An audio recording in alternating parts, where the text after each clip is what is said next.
In the foggy town of Gloomwood, where shadows curled around cobblestone streets like ghostly fingers, lived Victor, a vampire unlike any other. Most vampires loved the taste of blood. It was their lifeblood, their pride, their favorite midnight snack. But Victor, he hated it. The very thought made him shiver. He had tried it once as a young vampire and ended up sneezing uncontrollably, apologizing profusely to the unfortunate passerby. From that day on, Victor vowed to find another way to survive. His solution was simple: tomato juice. He carried a thermos everywhere, sipping discreetly in the shadows while his brethren feasted on unsuspecting townspeople. Better a red juice than a red panic, he muttered under his breath, much to the confusion of passing cats, bats, and the occasional startled frog.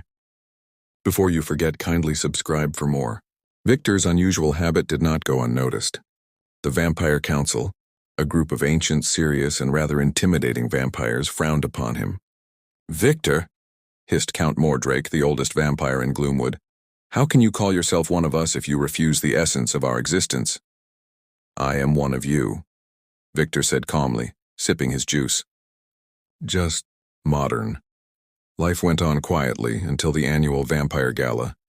The grand event, held in the crumbling castle on the edge of town, was full of sparkling gowns, glittering fangs, and copious amounts of blood. Victor, carrying his trusty thermos, kept to the shadows, trying to blend in, but as always, things went awry. "You dare bring that abomination?" growled Count Mordrake, spotting Victor's carrot juice.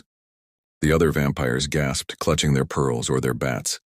Victor swallowed nervously. "It's nutritious," he said, hoping no one would notice the faint orange aroma. Before the argument could escalate, a scream rang through the grand hall. Victor's ears perked up.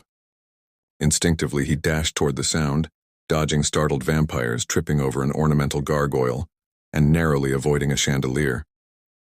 In the north tower, he found a young vampire named Lila, dangling precariously from the top of the stairs. "Hold on," Victor shouted, flinging himself upward.